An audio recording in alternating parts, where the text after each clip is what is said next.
Hi guys, Sabrina from Campbell's Freedom Farm, and we're planting one of my favorite fruits, the tomatilla. And check out the videos last year so you could see how mine looked. It just scaled and it was a wild child on this fence.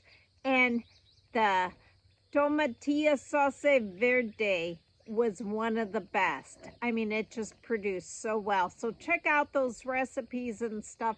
But today we're going to plant again, and I've already started planting them. It just goes into the ground to the base. But what's really important, and this is why mine turned out so well, and I've had other ones where it just didn't really have that flavor. You know what I mean? So, we could do things to really help with companion planting. So when you plant tomatillas, they need a lot of nitrogen.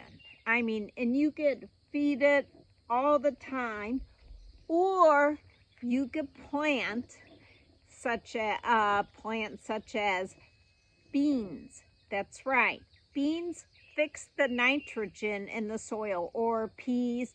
Now I want bush beans so it stays up here. Remember, the tomatillas go straight up.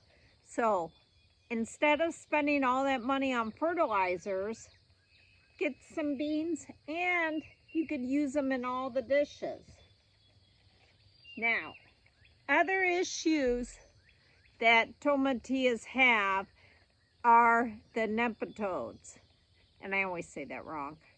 But did you know that marigold roots release a chemical into the soil that kills the nematodes? So when you plant tomatillas, you want to plant marigold. I mean, is that amazing? So,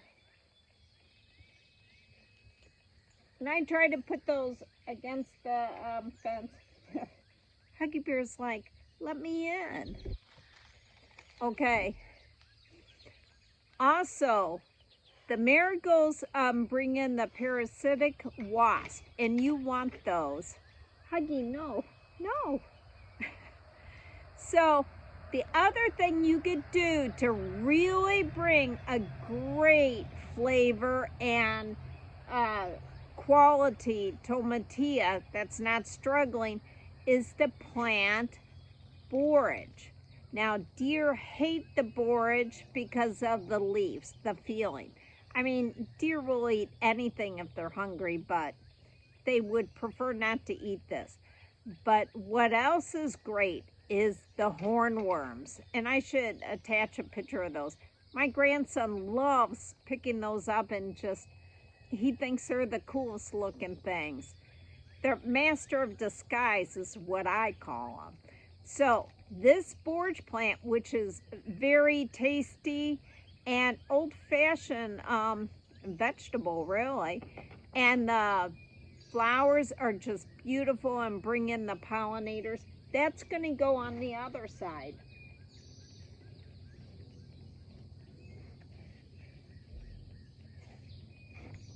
And then obviously we have to have onions. Onions really help with the insects, and it's another place that you could grow this veggie. Now I just scatter them and then I just push them into the ground, and that's how it works for me. But other things that you could do is throw in some basil. Basil really helps with the insects like mosquitoes, and it adds flavor. For some reason, those two seem to go together.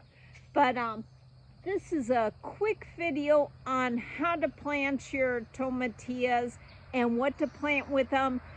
This will give you the best crop, best tasting crop, I should say. But this is Sabrina from Campbell's Freedom Farm.